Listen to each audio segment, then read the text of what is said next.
Jake Morris stood in the massive council chamber and felt very small. The room stretched higher than any building on Earth, with walls that seemed to glow with their own light. Hundreds of alien beings sat in floating seats that circled around him like a giant arena.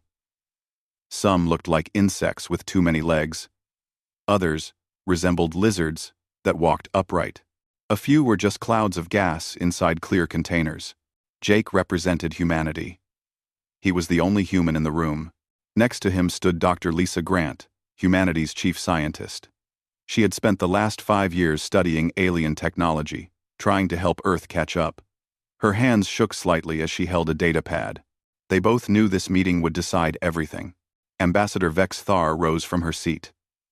She belonged to the Krell Empire, an insect-like species that had ruled space for thousands of years. Her voice came out in clicks and buzzes, but the translator in Jake's ear turned it into words. "We have detected the Void Swarm," she announced. "It comes from beyond our galaxy. Our best calculations say it will arrive in 7 months." A hologram appeared in the center of the room. It showed a massive cloud of dark shapes moving through space. There were billions of them, each one as big as a city. They consumed everything in their path. Planets, stars, entire solar systems disappeared as the swarm passed through. "The Void Swarm has destroyed 12 galaxies," Vex Thar continued. "Nothing stops it. Nothing slows it down. We must evacuate." High Chancellor Mordan stood next. He was a tall reptilian, with golden scales and eyes that seemed to judge everything. He had led the Galactic Coalition for 300 years. "We have prepared a dimensional pocket," Mordan said. "A safe place outside normal space. But it cannot hold everyone. We must choose which species to save." Jake felt his stomach drop. He knew what was coming. "The Coalition Science Council has reviewed all member species," Mordan continued. "We have ranked them by their value to galactic civilization. Species with advanced technology, long histories, and unique knowledge will be saved first." The hologram changed. It showed a list of species names. Jake searched for humanity, but couldn't find it near the top. He kept looking, his heart pounding. Finally, he found it. Near the bottom, below species he had never even heard of. "Humanity has been part of the coalition for only 15 years, Mordan said, looking directly at Jake. "Your technology is primitive. Your culture is young. Your knowledge is limited. The Science Council has determined that humanity is non-essential." "Non-essential?" Lisa whispered beside him. Mordan nodded. "I am sorry, but the decision is made. We can only save 250 species. Humanity ranks 253rd. Jake stepped forward. His legs felt weak, but he forced himself to stand straight. "Chancellor, please reconsider," Jake said. "Yes. We're young. Yes. We're not as advanced as other species. But we have value. We learn fast. We adapt. We never give up. Emotional appeals are not relevant to this decision," Vex Thar said. Her compound eyes showed no sympathy. "This is about survival. About preserving the most important parts of galactic civilization. Humanity is part of galactic civilization," Lisa said, her voice rising. "We have rights as coalition members. You have the same rights as all members," Mordan replied. "The right to be considered. You were considered. The vote was democratic. Then let us vote," Jake demanded. "Let the full coalition decide." Mordan gestured with one clawed hand. "Very well. All in favor of including humanity in the evacuation?" 3 lights appeared in the chamber. 3 votes out of 250 species. All opposed? The chamber filled with lights. 247 votes against humanity. Jake felt the room spin. 40 billion humans. Gone. Just like that. Decided by beings who saw them as insignificant. "You have 6 months before the Void Swarm reaches Earth," Mordan said. We will withdraw all coalition technology and personnel from human space within 30 days. You may use that time as you wish. To do what? Lisa asked, her voice breaking.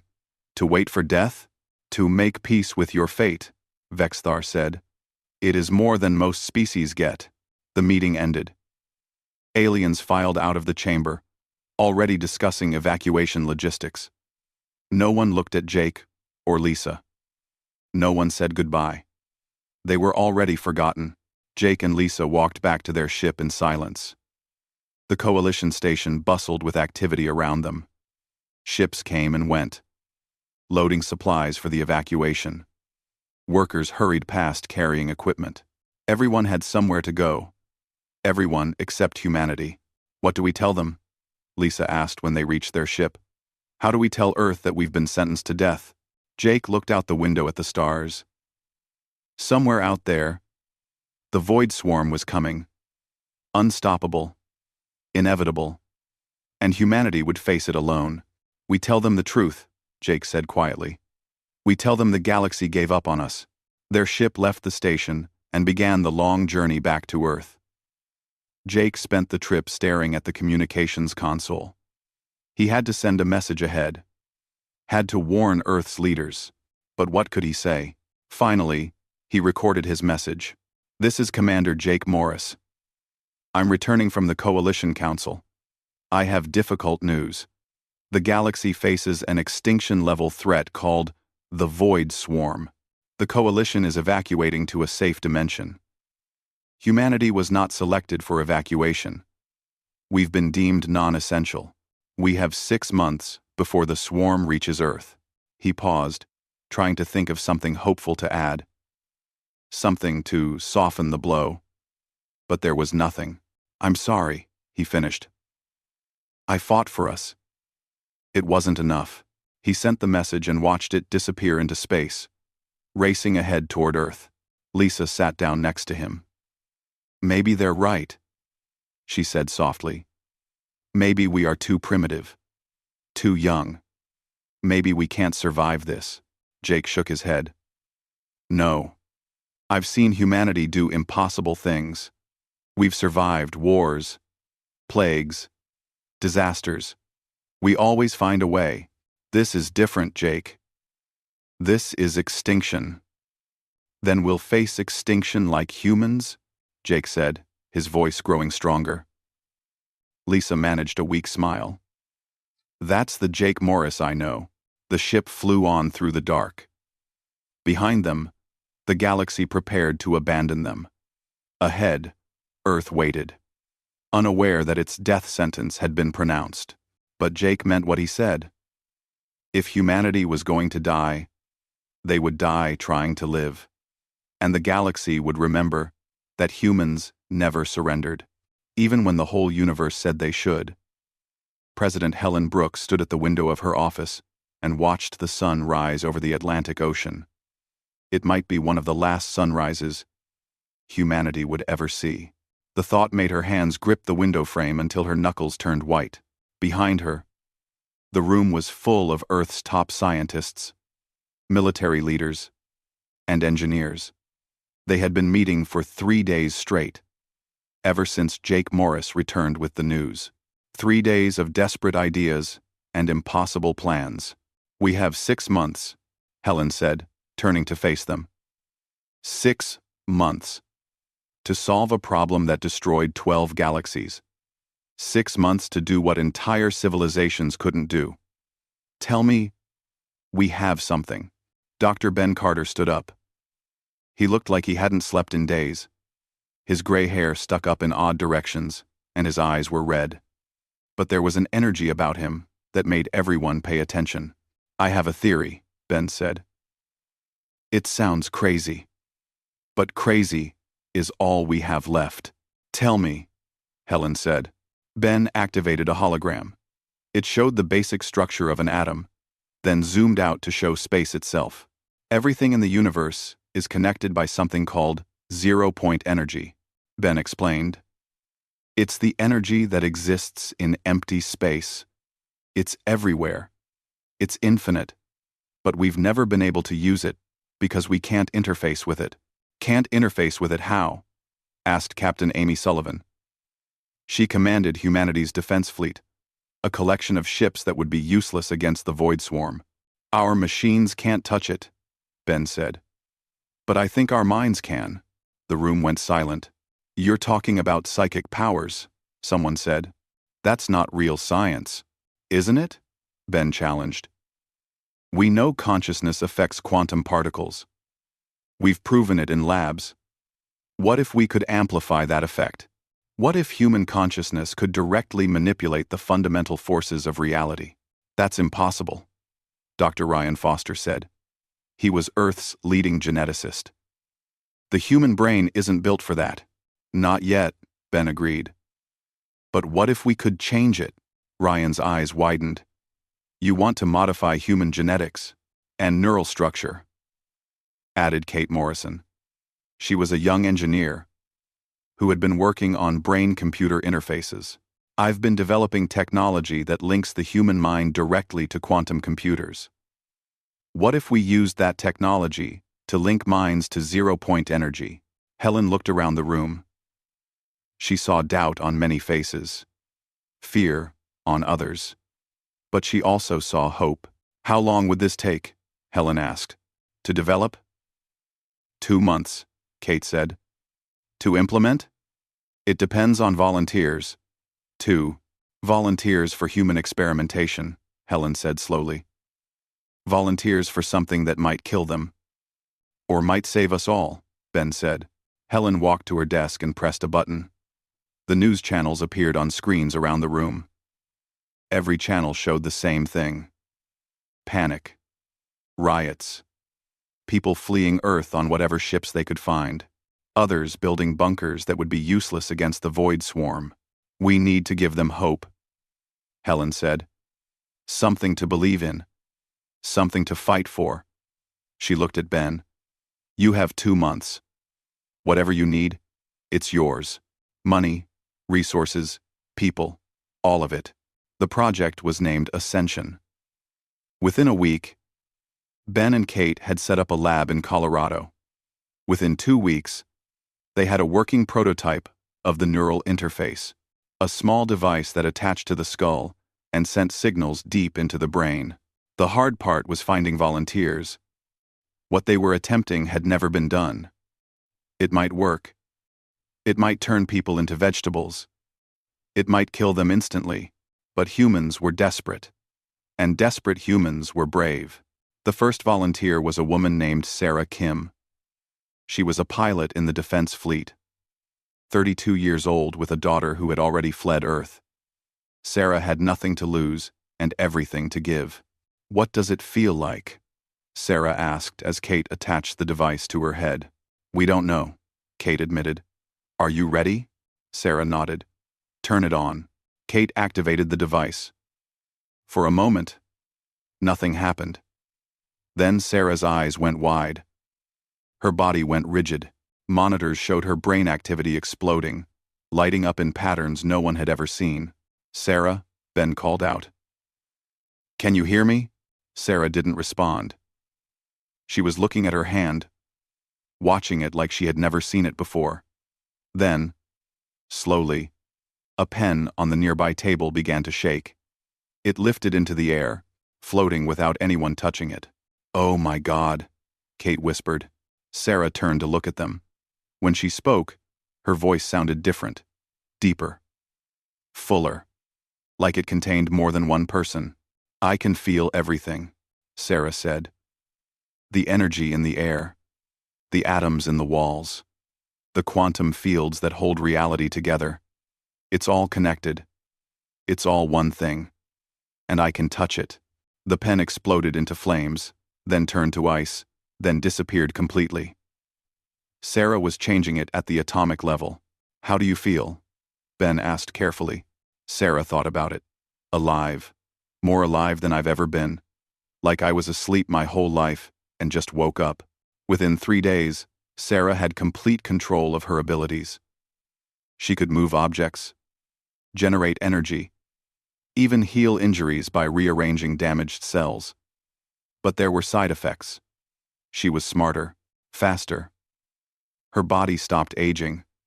She needed less sleep, and she said she could feel other minds around her, like whispers at the edge of her thoughts. "It works," Ben announced to President Brooks. "We can do this. We can give humanity the power to fight back." "Then do it," Helen said. "How many can we transform?" "As many as volunteer," Kate said. "We can produce 1 million devices per week once we ramp up production." The announcement went global. Project Ascension was real. Humanity could evolve. They could gain the power to fight the Void Swarm. But it required volunteers. It was risky. Some people might not survive the transformation. Billions volunteered. The transformation centers opened on every continent. Lines stretched for miles. People came from all over Earth, ready to risk everything for a chance to save their species. Not everyone survived. 5% died during the transformation. Their brains couldn't handle the change. But 95% succeeded. And every success made humanity stronger. Jake Morris was one of the volunteers. He felt he had failed humanity once. He wouldn't fail again. When he emerged from the transformation, he could sense energy flowing through everything. He could feel the minds of others around him. He could touch reality itself and bend it to his will. Lisa Grant transformed too. Her scientific mind expanded, able to process information at incredible speeds. She could see patterns in chaos, predict outcomes with startling accuracy. Captain Amy Sullivan brought her entire fleet through the transformation. When they emerged, they linked with their ships in ways never imagined. The boundary between pilot and machine blurred until they were one being. 4 months after the project began, 40% of humanity had transformed. They called themselves the Ascended. They had powers beyond anything the galaxy had seen. They could manipulate energy, matter, and even space itself. But time was running out. Long-range sensors detected the Void Swarm entering human space. Billions of massive creatures, each one designed to consume and destroy. They would reach Earth in 2 weeks. President Brooks addressed the planet one final time. "We asked the galaxy to save us," she said. "They refused. They called us non-essential. They left us to die. But we didn't die. We evolved. We became something new, something powerful. And now we will show the galaxy what humans can do when we refuse to surrender." The defense fleet launched from Earth, heading towards Saturn, where they would make their stand. Every ship was crewed by ascended humans. Every weapon was powered by human consciousness. Every shield was maintained by human will. They were no longer just human. They were humanity evolved, and they were ready to fight. The rings of Saturn sparkled in the darkness like a field of diamonds. Captain Amy Sullivan thought they were beautiful. She wondered if this would be the last beautiful thing humanity ever saw. Her ship, the Liberty, hung in space with 300 other vessels. They formed a defensive line between Saturn and Earth. Behind them was home. Ahead of them was death. Amy didn't need screens to see anymore. Her mind was connected directly to the ship's sensors. She could feel the approaching Void Swarm like pressure against her thoughts. Billions of creatures, each one massive and hungry. "They're here," she said, quietly. The swarm appeared at the edge of the system. At first it looked like a dark cloud. Then the sensors showed the truth. Each creature was as big as a building, with armor that looked like black crystal. They had no eyes, no mouths, no features at all. Just moving darkness that consumed everything it touched. Jake Morris stood on the bridge beside her. He was technically her second in command, but the old ranks didn't matter much anymore. They were all ascended now. They all shared the same power.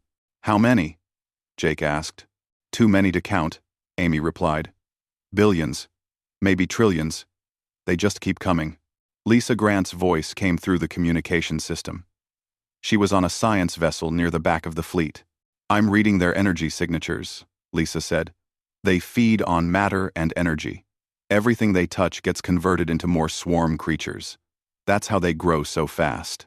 Can our weapons hurt them? Amy asked. Conventional weapons? No. Their armor adapts too quickly. But your abilities might work. You're using 0-point energy, which they can't consume. Amy opened a channel to the entire fleet. All ships, this is Sullivan. Hold your fire until they're in range. Then hit them with everything you have. Use your abilities. Pour your consciousness into every shot. Make them feel it. The swarm kept coming. They moved through space like a living wall, consuming asteroids and debris as they advanced. Nothing slowed them down. When they reached firing range, Amy gave the order. Fire. The space between the fleet and the swarm lit up with energy. But these weren't normal weapons. Each shot was powered by human consciousness. Beams of pure energy that burned with the force of human will. The front line of swarm creatures exploded. Then the second line. Then the third. It's working, someone shouted. But the swarm kept coming. For every creature they destroyed, 10 more took its place. The mass of darkness pressed forward, absorbing their attacks. They're adapting, Lisa warned. Their armor is changing, becoming resistant. Amy felt it too. Their weapons were becoming less effective. The swarm was learning. Then we adapt faster, Amy said. She closed her eyes and reached out with her mind. She could feel the other ascended around her. Hundreds of minds, all connected, all powerful. Link with me, she commanded. All of you. Pool your consciousness. We'll hit them with everything at once. The other ascended responded. Amy felt their minds touch hers. Suddenly, she wasn't alone in her head. She was part of something bigger. A collective consciousness that spanned the entire fleet. Together, they created a shield. Not a physical barrier, but a wall of pure energy that stopped the swarm in its tracks. The creatures crashed against it and burned. It's holding, Jake said with wonder in his voice. But maintaining the shield required constant focus. Amy could feel the strain. They couldn't hold it forever. On one of the marine transport ships, a young soldier named Danny Chen had an idea. He was only 20 years old, but the transformation had made him confident beyond his years. Captain Sullivan, Danny said over the comm. We can't just defend. We need to attack from inside. Inside? Amy asked. You mean board them? Yes, ma'am. If we can get inside those creatures, we might be able to disrupt them directly. It was insane. It was dangerous. It was exactly what they needed to do. Do it, Amy said. Danny led a team of 50 Marines. They flew small attack craft straight at the swarm. The creatures tried to absorb the ships, but the ascended pilots used their abilities to create protective fields. They crashed through the outer armor of a swarm creature and found themselves inside a nightmare. The interior was organic and mechanical at the same time. Black tendrils reached for them. Acid dripped from the walls. Push out with your minds, Danny ordered. Don't let it touch you. The Marines created barriers of pure thought. Then, they started attacking. They didn't use guns. They used their consciousness, like weapons, tearing at the creature from inside. The swarm creature shuddered. Parts of it began to collapse. It's working, one Marine shouted. They moved deeper, destroying everything they touched. The creature tried to fight back, but it couldn't defend against an enemy that attacked its very existence. Outside, Amy felt the creature die. One swarm creature out of billions, but it proved something important. They could win this. All Marines board those things, Amy commanded. Tear them apart from inside. The battle changed. Half the fleet maintained the defensive shield. The other half sent boarding parties. Humans flew into the swarm like bullets. Each one, a weapon of pure consciousness. The swarm tried to adapt, but humans adapted faster. When the swarm changed its armor, humans changed their attacks. When the swarm tried to absorb energy, humans attacked with pure thought. When the swarm tried to overwhelm them with numbers, Humans linked their minds and became stronger together. Hours passed. Then days. The battle raged around Saturn's rings, turning the beautiful ice into a war zone. Swarm creatures died by the millions, but humans died too. Ships exploded. Marines were consumed. The Ascended pushed themselves to their limits and beyond. Lisa Grant, watching from her science vessel, noticed something strange. "The swarm is acting coordinated," she said. "Too coordinated. There's a central intelligence directing them." "Where?" Amy asked. Lisa focused her enhanced senses. She could feel patterns in the swarm's movements. All the creatures were connected to something. Something big. "There," Lisa said, marking a location on the tactical display. "In the center of their formation. It's massive. Much bigger than the others." Jake looked at the display. "That's their nexus. Their queen, or commander, or whatever. If we kill it, the swarm might fall apart," Amy finished. "Or it might get worse. But we have to try." She selected 20 ships for a strike team. "We're going into the heart of that thing." "Who's with me?" Everyone volunteered. Amy chose the best pilots. The strongest ascended. Jake insisted on coming. Kate Morrison, the engineer who started this all, came too. Even Lisa left her science vessel to join them. They formed a spear of ships and drove straight into the swarm. Millions of creatures tried to stop them. The humans created a tunnel of energy, burning through everything in their path. The nexus was enormous. It looked less like a creature and more like a living planet. Black and pulsing with energy that made reality itself bend around it. "That's controlling all of them?" Kate asked. "Yes," Lisa said. "But there's something else. It's not just controlling, it's afraid." "Afraid?" Jake repeated. "Of us? No. Of something behind it. The swarm isn't attacking us because it wants to. It's running from something worse." Amy opened a channel and projected her thoughts toward the nexus. She didn't speak in words. She spoke in pure concepts. Peace, understanding, alliance. The nexus responded. Images flooded into Amy's mind. She saw what the swarm was fleeing. A force of pure entropy that unraveled everything it touched. Not just destroying matter, but erasing it from existence completely. "They're refugees," Amy said with shock. "The swarm is running for its life. Then we offer them sanctuary," Jake said. "Join with us. Merge with humanity. We'll face this threat together." The nexus hesitated. Then Amy felt its consciousness reaching out. Not to attack, to connect. Some swarm creatures accepted. They merged with human consciousness, becoming part of the collective. Others refused and fled deeper into space. The rest, confused and leaderless, simply died. When the battle ended, 60% of the swarm was destroyed.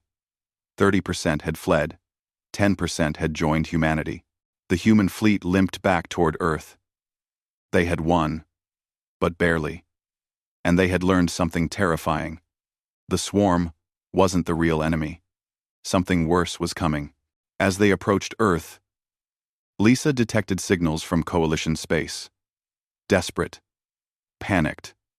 The same thing that drove the swarm was now attacking the galaxy. And the Coalition was losing. 1 year had passed since humanity defeated the Void Swarm. Earth looked different now. The cities glowed with energy that came from human consciousness rather than power plants. Ships were built that responded to thought instead of controls. The population had grown to 15 billion as the Ascended lived longer and healed faster. Lisa Grant, now an admiral, stood on the bridge of humanity's newest flagship. The line between human and machine had blurred into something new. "Incoming message," her co-pilot said. It was Jake Morris, who had become humanity's voice to the universe. "It's from Coalition space. It's..." The message appeared. High Chancellor Mordaunt looked nothing like the proud leader who had dismissed humanity a year ago. His golden scales were dull. His eyes were filled with fear. This is High Chancellor Mordan of the Galactic Coalition, the message began. We are under attack by an enemy we cannot fight.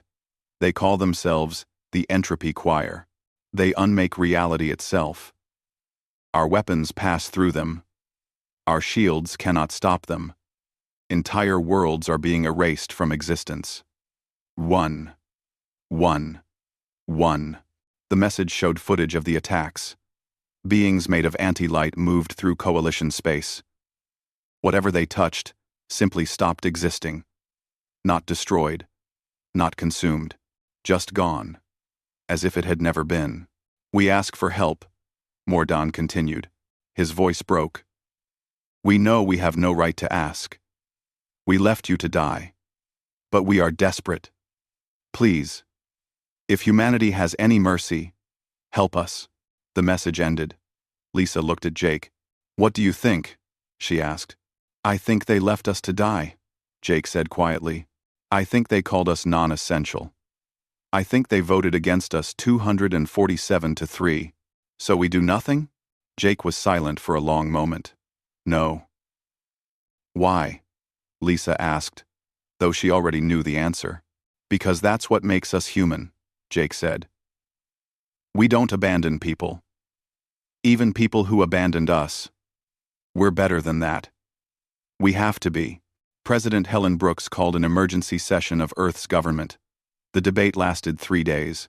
Some argued for revenge. Let the coalition suffer, as they had made humanity suffer. Others argued for isolation.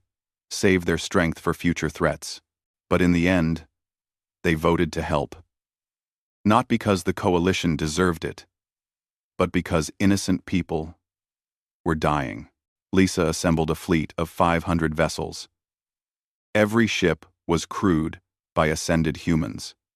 Every weapon system was linked to human consciousness. They were the most powerful military force the galaxy had ever seen. We're going to save them, Lisa told her fleet. But we're also going to show them what humanity really is. We're going to prove that the species they called non-essential is essential to everyone. The journey to Coalition space took 2 weeks. They arrived at the Krell homeworld to find it under siege. The Entropy Choir surrounded the planet. Thousands of beings that looked like holes in reality itself. Wherever they moved, space simply ceased to exist. The Krell defense fleet was being destroyed.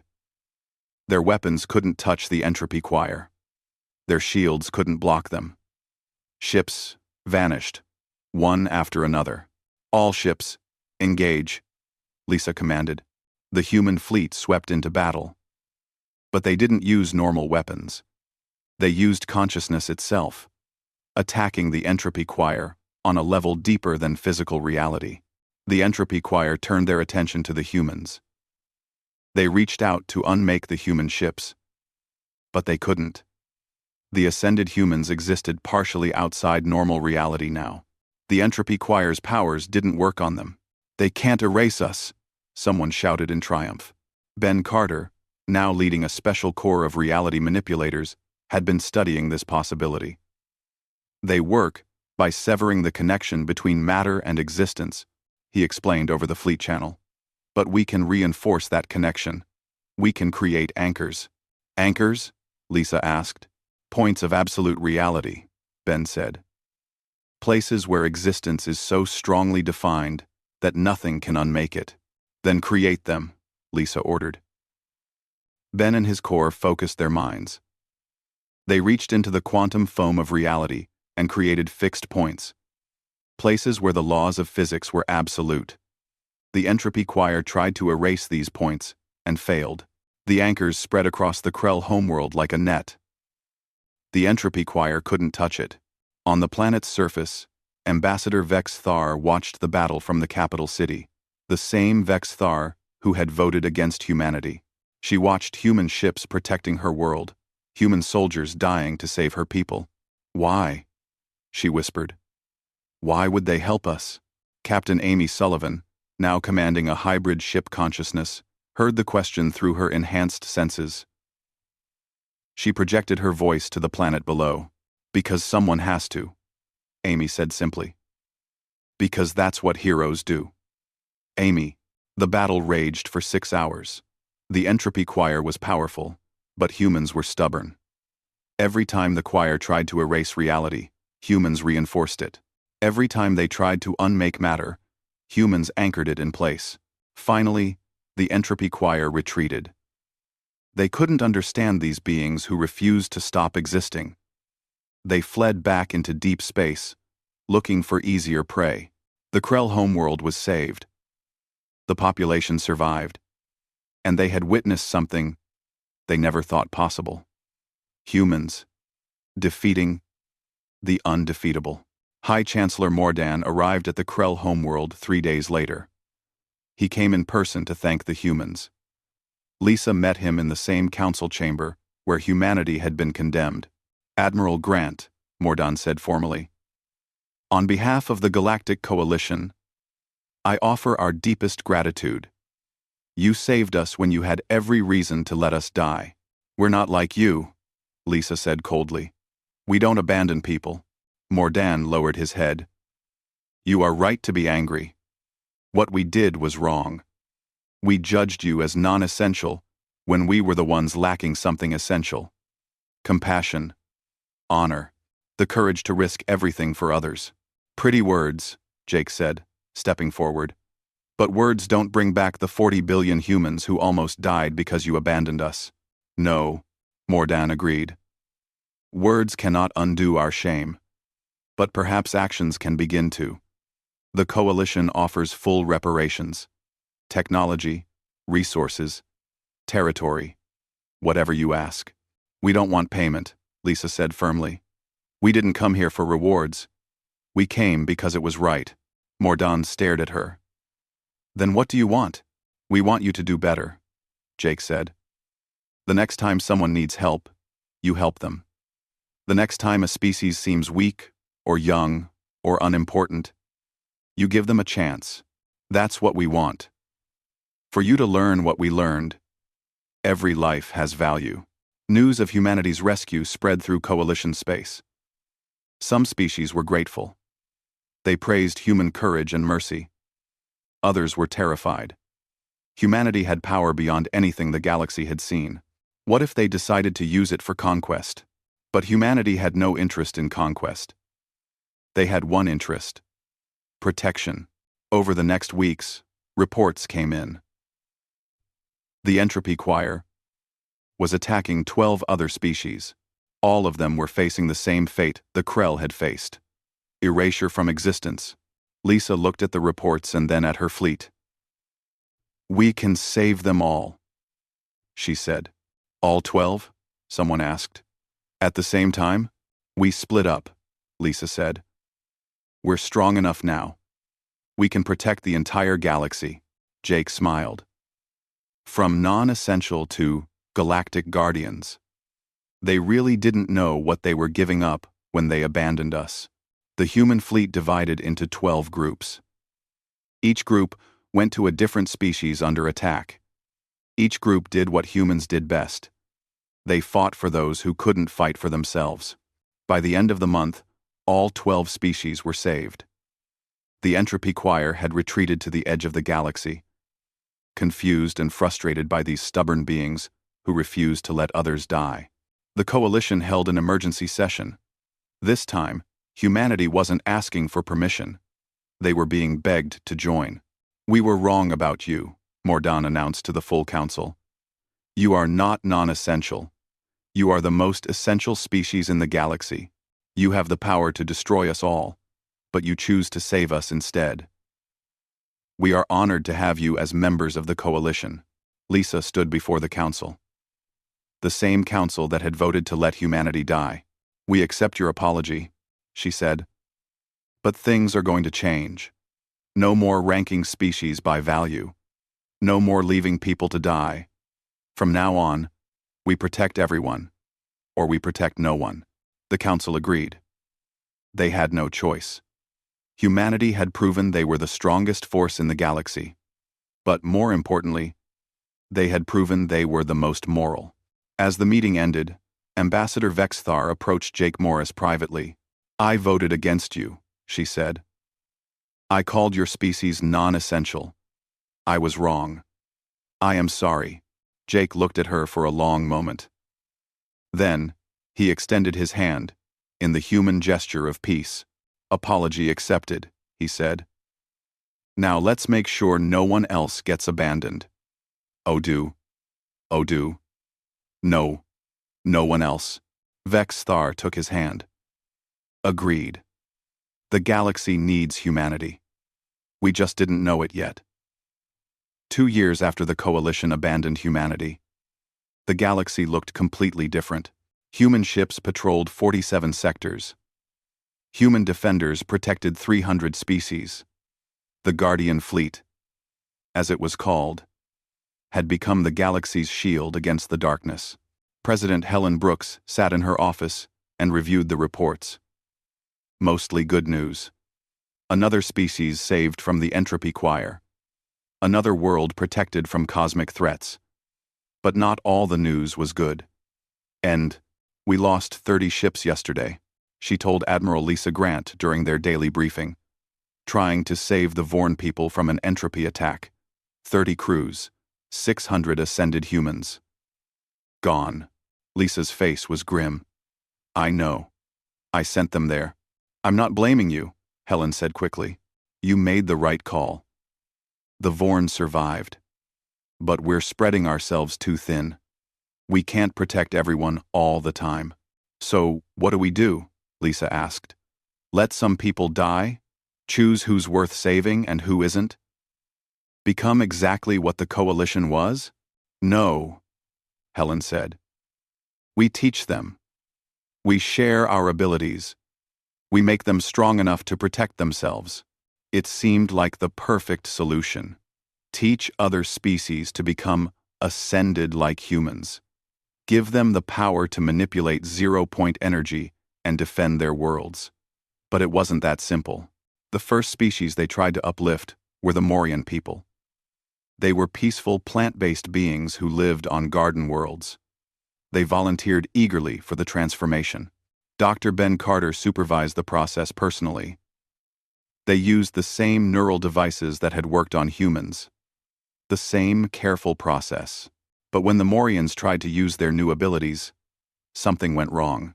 The first Morian who accessed zero-point energy exploded. Just burst apart in a flash of light. The second one went insane, screaming about voices that wouldn't stop. The third one succeeded, but accidentally destroyed her own planet, trying to create a shield. Only 10% of Morians could handle the transformation. The rest died or went mad. We're killing them, Ben said, his face pale. We're trying to help, and we're killing them. Captain Danny Chen, now a major in charge of training programs, had a different perspective. It's not the process that's wrong. It's that different species have different minds. What works for humans doesn't work for everyone. So we stop? Amy Sullivan asked. No, Danny said. We adapt. We customize the transformation for each species. It'll take longer, but it'll be safer. The controversy spread through the galaxy. Some species wanted the transformation despite the risks.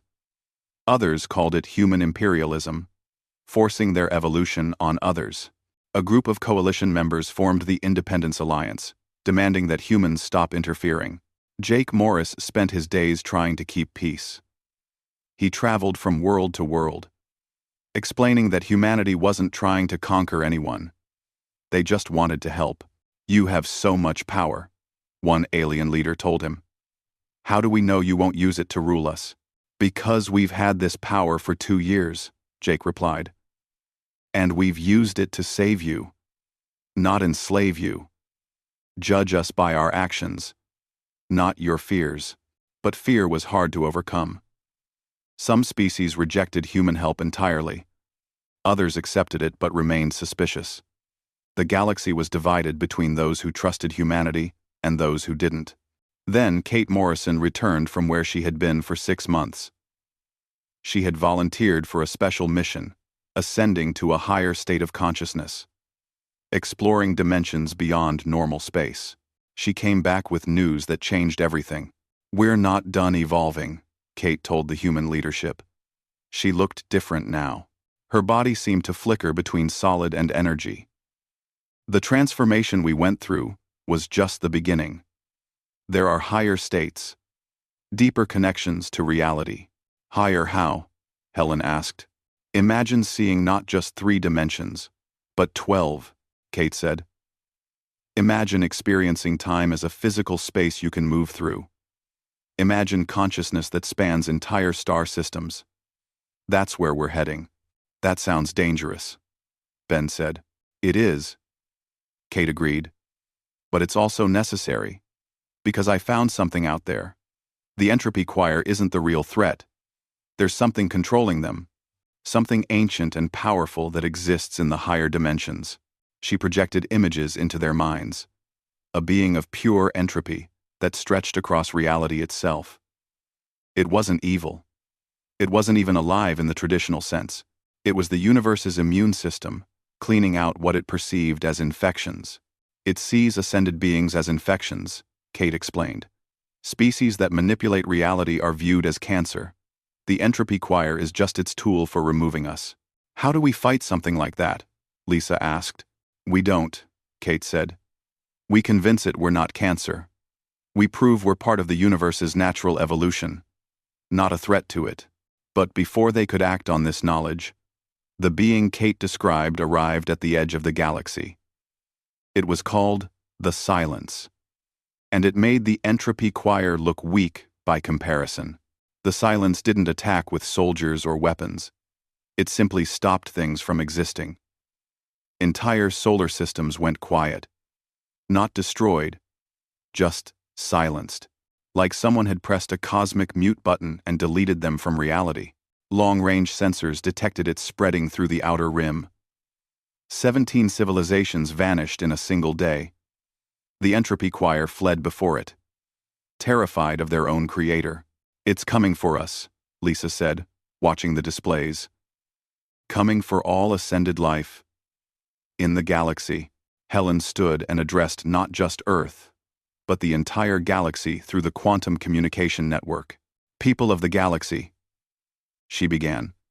We face an enemy that sees our evolution as a threat, an enemy that wants to erase us from existence. But we will not go quietly.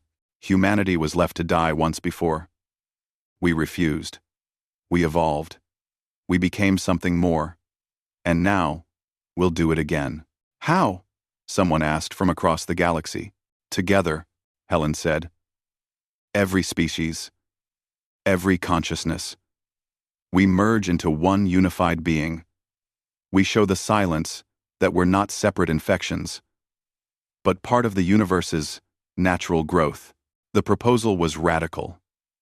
Merge all consciousness into one collective mind. Humans, aliens, even the reformed swarm creatures that had joined them, all becoming one entity. We'll lose ourselves, someone protested. No, Kate said.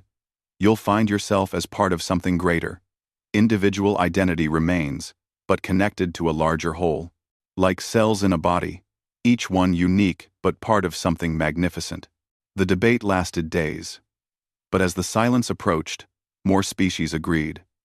If they were going to die anyway, they might as well try something impossible. The merging began at the galactic core. Millions of humans and aliens linked their consciousness together.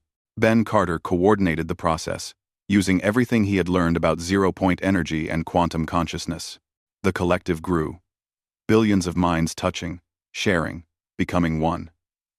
Jake Morris felt his identity expand, to include everyone. Lisa Grant's analytical mind merged with emotional beings from 100 worlds.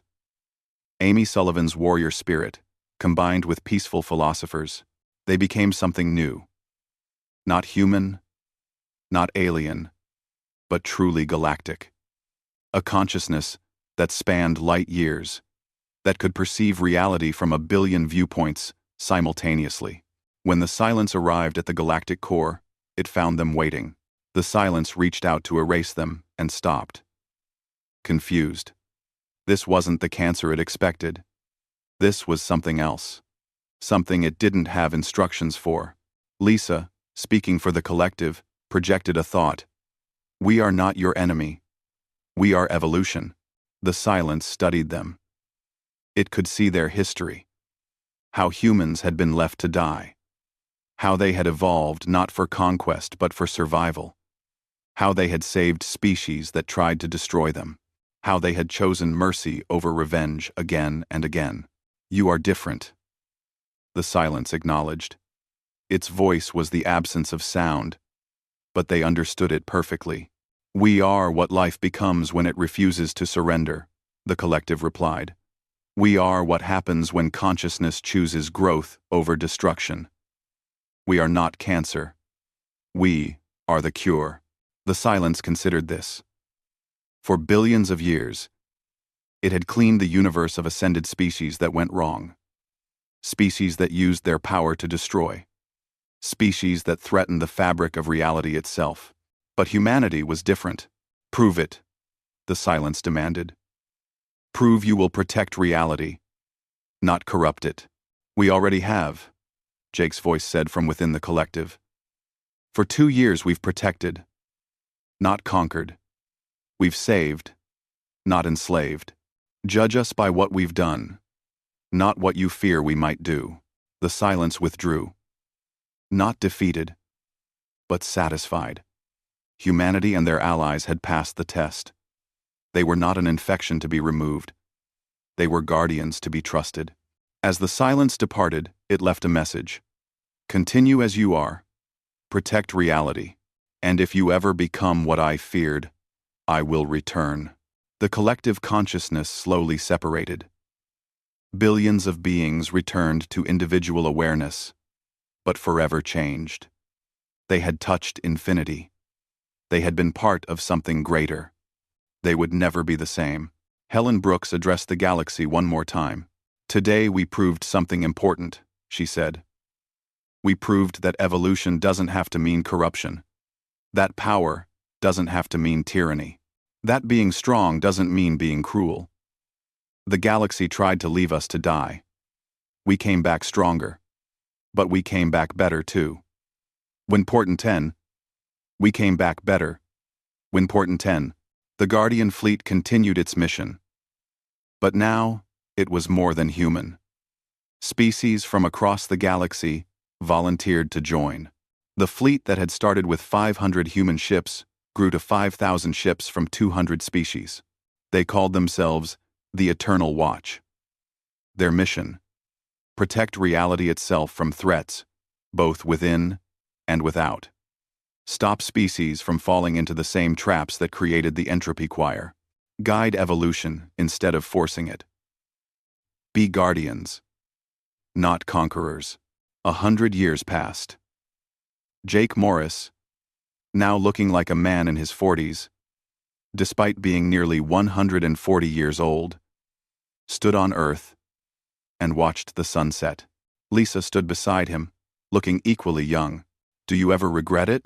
Lisa asked. Everything we became? Never, Jake said. The galaxy left us to die. We could have become bitter, could have sought revenge, could have used our power to punish them, but we didn't, Lisa finished. No. We became something better. We proved that humanity's greatest strength isn't our ability to fight. It's our ability to choose mercy when we have every reason to choose vengeance. In orbit, the Guardian fleet prepared for another mission. 400 species now work together, protecting the galaxy from threats that evolved in the dark corners of space. Under human leadership, but not human control. A true partnership, Earth remained the center of galactic civilization. Not because humans forced it, but because everyone remembered what happened here. Remembered how a species left to perish had instead evolved beyond measure. Remembered that true strength comes from protecting others, not dominating them. The stars were safe. Not because of weapons or walls, but because beings of incredible power had chosen to use that power wisely. They had entered the cosmos, expecting to die. They had instead become its guardians. And whenever new threats emerged, whenever species faced extinction, whenever the darkness pressed in, the answer was always the same. humanity, and their allies would be there. Not because they had to be, but because that's what guardians do. They had been left to perish in the cosmos. They had entered with power beyond measure, and they had used that power to save everyone, even those who had tried to abandon them. That was humanity's legacy. That was their gift to the universe. Hope,